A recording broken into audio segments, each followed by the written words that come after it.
You're listening to the Angela Henderson Online Business Show, episode 245. Hey there, you amazing human, and welcome to the Angela Henderson Online Business Show, the podcast that is designed for female entrepreneurs who want to make more money in a way that is in alignment for them. If you're looking for practical advice, proven strategies, and expert insights to help you navigate the challenges of growing your business, then you've come to the right place.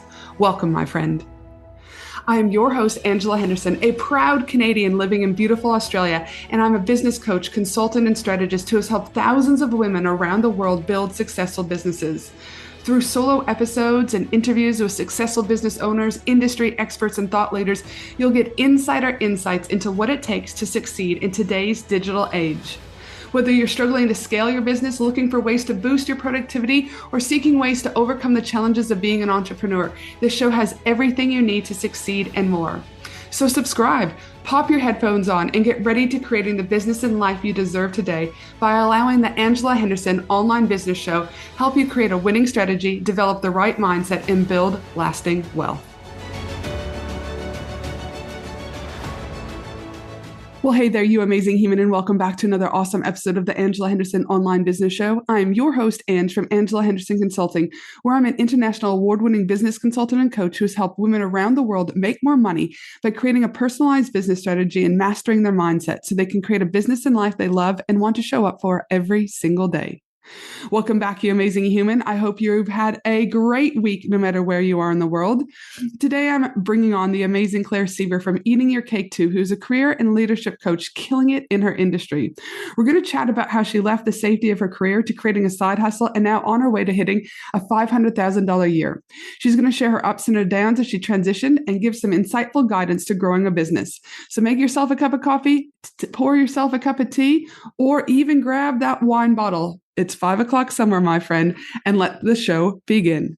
Welcome to the show, Claire. Thank you for having me. This is very exciting. Oh my God, goodness me. I'm like a kid in a candy shop. I'm so excited to have you on the show today. I mean, you've been in my space for a while now. You worked with me inside of the mastermind, and I had to bring you on the show because you're just all levels of awesomeness. You've got this amazing positive attitude, both in business and life. You are absolutely rocking it in the leadership space. And so I'm just so glad to have you here. So welcome, my friend. Thank you very much. And it was honestly one of the best things that I have done joining that mastermind. So even though I feel like I was one of the naughtiest students, it has still been one of the best things I have done. Oh my goodness. We'll talk about, again, what you define as naughtiest, but what I define as we'll just talk a little bit about now, and then we're going to get into, how you're on your way to $500,000 a year and the pros and the cons and the challenges and ups and downs of that. But in your eyes, you're like, and I didn't use the mastermind as much as I could have, or I've only but that's the beauty about the mastermind, right? Is that it's like an all-you-can-eat buffet. You get to pick and choose what parts you like and not even what you don't like. It's just more about what you need on that particular day. Similar when you go to a buffet, I need 8 desserts versus the roast beef for the day, right? And so, but I think, Claire, it's just an important fact because as business owners, when we buy a course or we go into a mastermind or we do one-on-one, there's this notion of I have to do absolutely everything or I'm not getting my money's worth, right? And so tell me a little bit or tell the listeners a little bit about like why you felt it was naughty, but really you got exactly what you needed and you were right on time. Yeah, I think I guess the reason I joke about being naughty is because I think when I joined and I hadn't done a mastermind or anything sort of like that before. And when you go through the onboarding process and you get access to the portal and all of those things, I just sort of saw the sheer volume of stuff in there. And I thought, holy shit, like I'm so not going to be able to get through all of this. And it was, I think, I look back now and I'm like, well, it's not there as a tick box exercise to have to do everything. It's more about what are the parts that you need the most in order to be able to drive success forward in your business. And so I think sort of the longer that I was in the mastermind for, and the more time we spent together, et cetera, I was able to really just tap into the parts of the mastermind that I needed the most. But what was great about it is just having, for different people who have different ways of learning or get motivated in different ways, you've got sort of all those areas covered. So the group conversations, the self-paced learning, the one-on-one stuff. But I joke about being the naughty student because I know that I missed Probably a fair portion of the group things. But where I just absolutely feel like we smashed it was in a lot of the one-on-one stuff. Mm-hmm. Yeah, and we will chat about that a little bit more, but it's always good because, again, I think we put so much pressure on us. But again, we even when have taken courses in the past, I'm like, oh, I only got halfway through the course, but I believe I got exactly what I needed, whatever that lesson was. Don't buy another course again, Angela. Or maybe I only needed to hear the first 2 modules, whatever it is, I think we get exactly what we need. So, all right, cool. So today we're going to talk about how you went pretty much from career to side hustle and then on your way to a $500,000 year in revenue. But before we get started, I always like to ask a fun question to my audience in order for them to get to know you a little bit better. So my fun question to you is I know you traveled to Europe last year. What was the most magical part of that vacation? Oh, shout out to my husband, because that whole vacation was incredible. I have to be honest and say I didn't really do anything to contribute to the organization of that holiday, and he just nailed it. But I think the part that I continue to come back to when I close my eyes is sitting in Tuscany in Italy, drinking an incredible bottle of wine, looking out over the vineyards in this beautiful old villa that we were staying in. And that was just one of the most incredible experiences that I've ever had. And so would you go back to Tuscany, or is it one of those places where you're like, we had the memory, it was magical, it stays ingrained in me, but it's like, I would try something different? Oh, no, I would go back there in a heartbeat. There are so many places to go. And if you love wine, like I do, then there is never not a reason to go there. All right. So Tuscany it is, my friends. I always just love hearing what people love about different places. So no, thank you for sharing that. Now, the audience obviously might not know who the amazing Claire is, career and leadership coach. Take us back a little bit to what was your career? What did you move into a side hustle? And how are you now on your way to the $500,000 a year? Yeah, so I guess my corporate life, I spent sort of 15 years or so in the corporate space, and predominantly in sort of HR-based roles, people and culture, communications, that sort of space, for a variety of different industries. Like I've done the fly-in, fly-out, working in the dusty Pilbara up in northern Western Australia, all the way through to working with designers and product developers in the fashion, e-commerce and retail space, tech, and sort of everything in between. And one thing that really stood out to me in my corporate career was that the industry might change that you're working in, the products or the services that you're selling in whatever company you're in might change, but human beings at their core are the same. They want to feel heard, seen, noticed, and valued. And I think for me, once I wasn't one of those people that, particularly in my most recent corporate role where I was sort of the executive GM for people and culture for quite a large retail business that was based in Melbourne, or is based in Melbourne, I was never one of those people that woke up every day and hated my job. Like I thoroughly enjoyed my job. I loved the people that I worked with and I loved my team. But I started getting more curious about, when you're having your best days, what are the kinds of things that you're doing? And when you're having those days where you're like, fuck this, what are the kinds of things that you're doing? And that just led me to start getting a little bit more intentional around what might it look like if I started leveraging some of the skills and the strengths that I had and focusing in the spaces that I really enjoyed. And so that led me basically to start pursuing a coaching pathway, and I went and got sort of formal qualifications in that space whilst I was still working full time. And the beauty of that was that I was able to try and test a lot of the things that I was learning back in my workplace. And then once I got those qualifications, I just put myself out there a little bit more and started doing some coaching, career coaching on the side. And then in 2019, I really got my first big gig as such, which of all the places was for an international client in Greece, which basically required me to take leave from my kind of pretty hardcore full-time job to go and do this overseas with them for a couple of weeks and then come back and run the rest of it virtually. And I did that, all of the imposter feels, all the things that we've spoken about. Can I do this? Who am I to think that I'm able to pull this off? Came up. And it was an incredible learning experience, and it really led to the the fire in the belly to keep wanting to turn that side hustle into something more.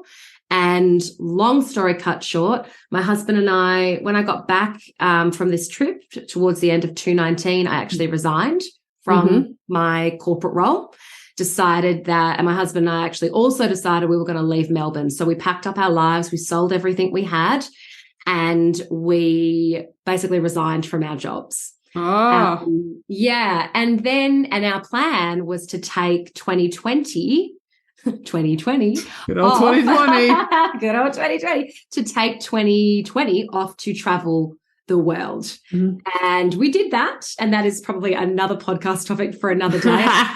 That went, but we did that. And I basically then kind of ran my business, during COVID, but also from the roof of my car, from Airbnbs, from a tent, from all of these different experiences, and grew it over time. And then when we came back to Perth, which is where I'm now based, and got a little bit more settled, it really just went from strength to strength. And the work that I get to do now, which is primarily supporting women and primarily supporting sort of corporate professional women, drive the careers and the leadership that they're capable of and that they deserve. And once I got really clear on that and got really cemented in who I am and what I stand for, the business has just gone from strength to strength. And we're now staring down the barrel of a $500,000 revenue year. Yes. I mean, how good is that? I know when you first start working with me, you're like, Ange, I want to hit the 250. I'm up for 250. You're like, I think you said something that I can do this, or I've done this, or we're there. And then you're like, you kind of push the benchmark 400. And then you're like, nah, fuck it. We're going 500 and we are well on the way. And it just goes to show again, that when you've got clarity and understanding about who you serve, what you serve, again, you attract the right people, right? And we'll talk more about that in a little while, about some of those challenges that you had about getting clear and, moving from that one-to-one model to a one-to-many model and things like that. But for those people out there who are still in the day job, still working maybe part-time, full-time, running the side hustle, trying to get that, go to growth stage to scale stage. Like, I get it. I worked full-time as a mental health clinician myself, and juggling 2 kids, like, it is real, but there's like this fire in your belly. So my question to you is how scared were you when you were like, I'm finally going to take the leap? Like, I'm just going to take the leap. Were you more scared? Were you more excited? Were you more nervous? Were you shitting yourself? Like, what was that for you? I think I'm a very unique case when it came to resigning, because when I was resigning, it was really I knew that it was to go sort of balls to the wall with my business. But I also knew that we were taking this year off in 2020 to go and travel. So I sort of had, when I resigned, that was what I led with when I resigned. And that was the truth as well. And I had sort of been saying to myself, and maybe in hindsight, it was a managing my own expectations tactic. But I said to myself when I resigned, if I don't make anything in 2020, I'm okay with that, because 2020 for me at that time was about the traveling the world experience. And that was the focus and that was the priority. And then anything else that came was just an added bonus. So I felt total excitement, to be honest, because it was there was not one element of my life that wasn't changing when I resigned. It wasn't just the corporate to business piece. It was like, you're leaving your home, you've sold everything you owned, you're taking a year off to travel. Like, it was all of the things all at the same time. And I guess that goes into my next question about, like, what were some of the challenges that you faced when you kind of transitioned, really corporate side hustle, and you're like balls to the wall? Did you face, I mean, obviously, like, again, you were traveling around the world, you're having to do things intense, but was there also a notion of a freeness and flexibility, knowing that you got to kind of make your own day?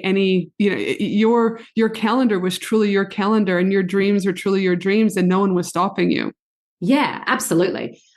100%. It was such a different experience to have. And I will say with that as well, that when you transition from a hardcore full-time kind of corporate role, or just any corporate role, where, you might be Monday to Friday, or your part-time hours, whatever you are, but they're kind of, your 9 to 5 or whatever it is, it's a very weird feeling when you then transition to be whatever you want to be. And it took me some time, and I'll be honest and say I still struggle sometimes to get past it's Tuesday at 10 o'clock. I should be at my desk. I should be working sort of headspace. And you almost like you think you're going to get into trouble if you're not plugging away at what might have previously been your traditional corporate hours. And so that's a real headspace sort of mindset piece that you've got to unlearn. So that was definitely a challenge for me, for sure. And what were some of the positive things that you saw in business and life as you transitioned away from that corporate role and fully going into your business? The integration of both. And that, and don't get me wrong, I am absolutely not perfect in this space. I don't think anybody is. But you just truly the ability to, if I don't want to do something today, I won't do it. And don't, notwithstanding clients and exceeding their expectations. But if you, like today, for example, after this podcast today, I'm going to get my hair done. It's what day is it today? It's a Tuesday afternoon. And I can just do that because I run my own business and I have that flexibility. Whereas previously in a corporate role, that would have been so much harder. So I think the beauty of that sort of flexibility has been just life-changing. Now, we'll talk a little bit about that because the Claire that I knew when she joined the mastermind a little over a year ago would not cope well with going to get her hair done on a Tuesday, potentially, right? Because Claire, when I first met Claire, correct me if I'm wrong, Claire, it was the routine. Our schedule was quite full. And one of the things that I spoke to you about is what can you do to take things off your schedule? And I remember the day I talked to you about this, you looked at me as if I was like I was losing my brain. And you're like, what do you mean I need to take more off my calendar? Like, I want to make more money. I got to do more. And I was like, no, Claire, I want to challenge you to do the opposite. And I just remember you looked at me like, I thought, oh gosh, she's either going to hang up on this call or I'm not too sure because you went really quiet. It was probably the quietest you went, but I could see that you were processing what I was saying. So it's exciting for me as your coach, do you know what I mean? And I know we've wrapped up, but as your old business coach to know that like, yes, she's making that space because that was something that was really important to you when you came to me was making space to do things that you wanted and not allowing your business to consume you. So what are your thoughts about that? Yeah, I remember that day as well.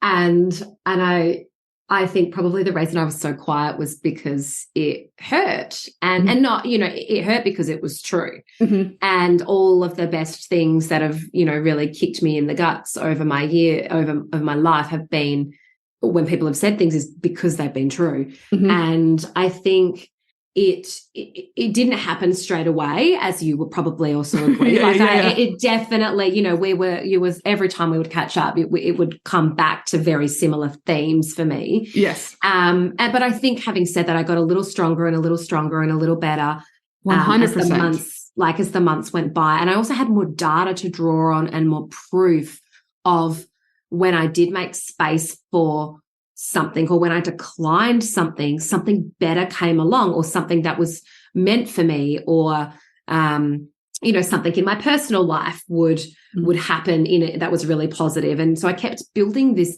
data bank of all of the reasons why making space was the right thing to do. And so much so that, as you know, my word for 2023 is space. And how do I, I've got this Post-it note sitting on my desk right now, and it literally says, like, does this create space for you or take space from you? And so all the decisions that I make in my business now are with that in mind, because I think that's really where I went wrong in those first couple of years.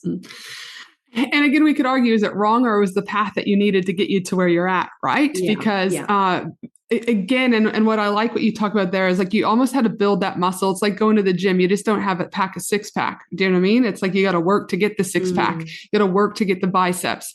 And that's the thing is often when women start working with me is we've just got to retrain. We've got to decondition what we've been used to doing, right? We're told that our schedules have to be full and we need to be hustling or we need to be doing this. Whereas I'm kind of the opposite. I'm like, how can we bring space? How can we be more intentional? How we create ease? But because also if you just think about our nervous system and how we're regulated, sitting in quiet isn't necessarily easy for us. Sitting with nothing on our to-do list isn't necessarily easy for us. Again, so we've also got to re-regulate our nervous system to be okay with the new, right? And it doesn't happen overnight. And I think that's the world we live in today. People want immediate gratification. And I'll say it takes time, but also people will come to me wanting the next funnel, the next how-tos. But sometimes the strategy is just being. Sometimes the strategy is just creating space.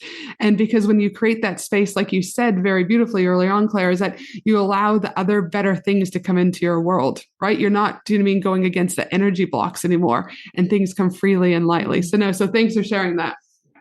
Now, like I said, we know that you left the career, you went into the side hustle, you did your traveling in 2020, business started to grow quite substantially, and you knew it was time to not keep doing things alone.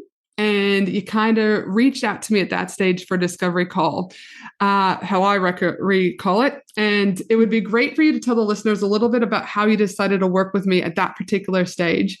How did you hear about me? What were some of the challenges you were facing at the time before you hired me as your coach? Yeah, all the years are blurring. But when I think back, I think I first sort of was introduced to you, Ange, through a workshop that you ran for Fusion Biz Co, which is a networking group here in WA.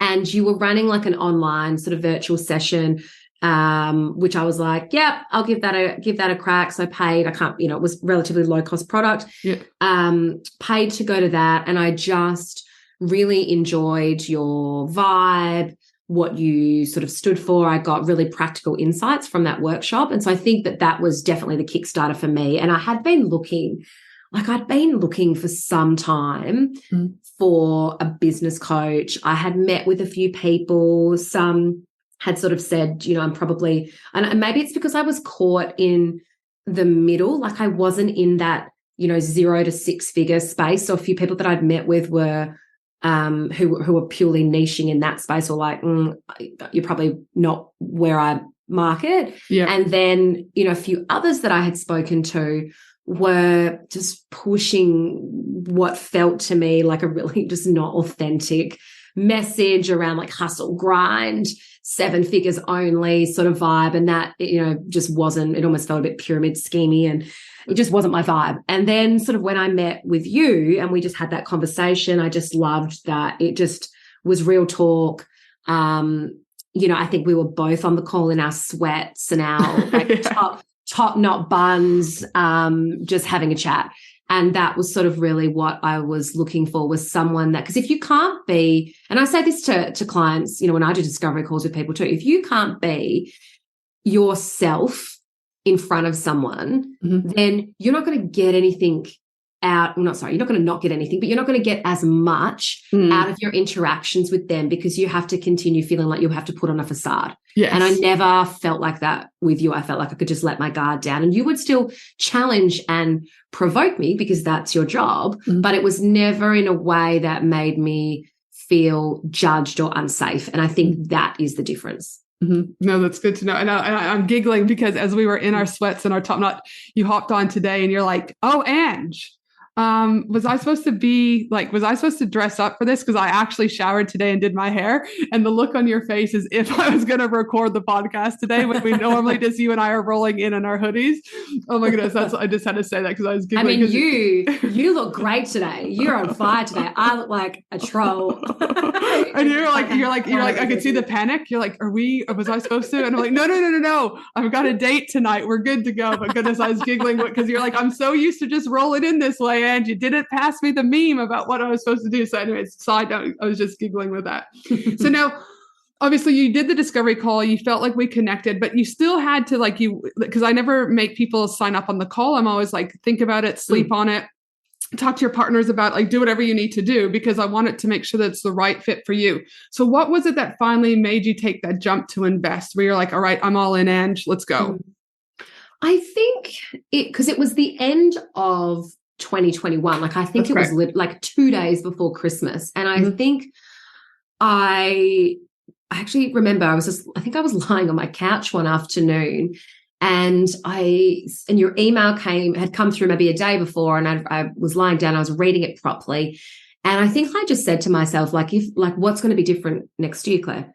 And as you know, this was the biggest investment at that time that I had made in and for myself. So this was a big deal for me. But I think I just I lay there that day and I was like, what are you going to do differently next year? You've gotten as far as you can probably get on your own. You continue to grow and do all of the things, but it's probably going to take you far longer to get to where you want to go. Let's give this a crack. What do you have to lose? And I remember I just put my credit card details in. I was like, submit. And that was it.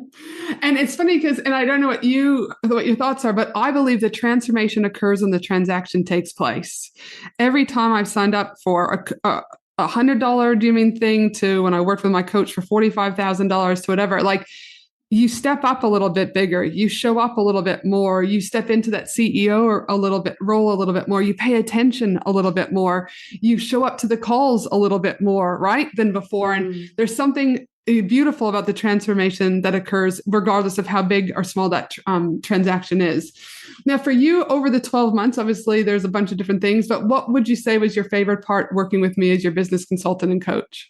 Definitely the one-on-ones. I got, me by now, I'm just let's cut the crap and have the real conversation. And I think the one-on-ones just really enabled me to get the things off my mind and my heart that I needed to. And I also really appreciated your flexibility. I think you saw me quite early on in the piece and, to the point where obviously we made some changes even into the way that we met so that we had a little bit less frequent, but a little bit longer and stuff like that, because I think you saw that those shorter sessions were almost causing me more stress because I felt like I had to ram so much in so quickly. Yeah. And once we did that, I actually think things really flew from there. So that was the one-on-ones for me were definitely the biggest game changer.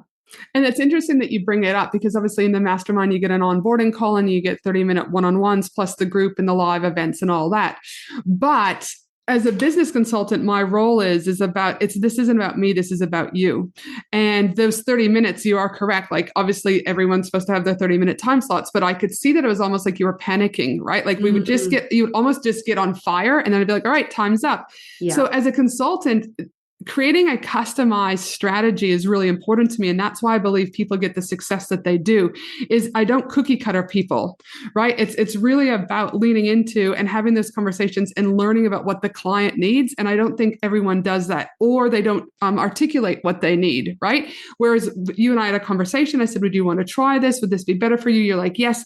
And it worked, right? So if you're in any coaching role, whatever, never be afraid to speak with your coach or your consultant about how they might be able to work with you differently. I also work with people who have ADHD or depression or anxiety, and sometimes their memory doesn't fire off as things, and we put other measures in place. It's really important to, when you work with someone, to find someone who will work with you, your strengths and your needs. Absolutely. And that, once we implemented those changes, I just think things flowed so much more ease because there wasn't that pressure of get all these things out of my mind, out of my mind and my mouth in the 30 minutes. Oh my God, I've only got 3 minutes left. Fuck.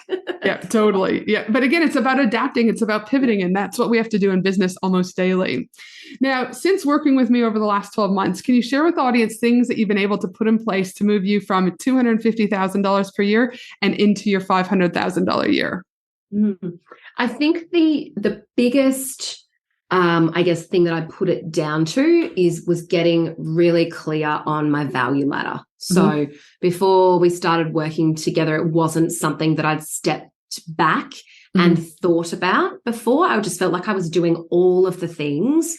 I was spreading myself too thin. And I definitely, although I had reined back some of the services that I'd offered, I was still offering to do things that just because I can do them doesn't mean that I should. I left my corporate role because I wanted to get away from the parts of that corporate role that I didn't enjoy as much. Yet I had found myself in a position where I was still saying yes to that work. And so I think that sort of reining in the offerings, getting really clear on exactly like what will you do and what won't you do. So literally having a list of these are the things that I do, but equally as much writing, I don't do this, I don't do this, I don't do this, was really powerful. And then the second part that sort of complemented that was then the value ladder. So then looking at what you now do, how do you structure that in such a way that it's really clear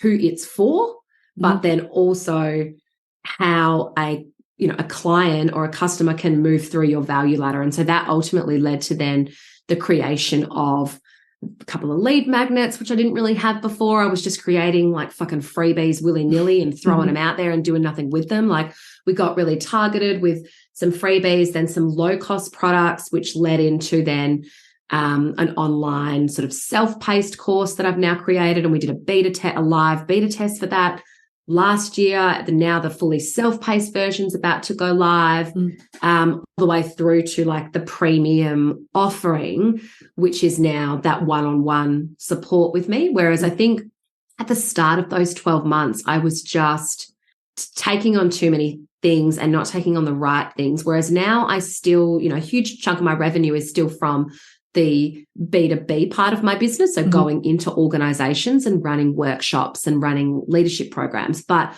I now know I only need 2 clients like that to turn, generate this much revenue. And then the rest of my time as such, I want that to be focused on those other offerings in my value ladder. And that's, I think, again, also we looked at the different revenue streams, right? Where does the majority of your revenue come from? How many people do we have to get in if it's B2B versus B2C, right? And also you were doing so much one-on-one that you had thoughts of a course and being able to go to a one-to-many model. But then we're like, correct me if I'm wrong, but how I perceived it was like there was like this overwhelm, like, where do I start? I need a sales page. I need this. I need that. I need this. And I was like, well, hold on. I said, what if we don't do a sales page? What if we just write a couple of emails, throw it out to your email list and see if we get people? And you ended up getting, was it 10 or 12 people in the beta round? Yeah, we had like 27 applications for it. And then I took 10 through the beta, and they were paid too. Yeah, exactly. But that was the thing, is like, we were trying to eat an elephant whole, but when we like spoke together and strategized together, we're like, no, let's just send a couple of emails out. Let's do a couple of posts. Let's potentially talk about it on your podcast.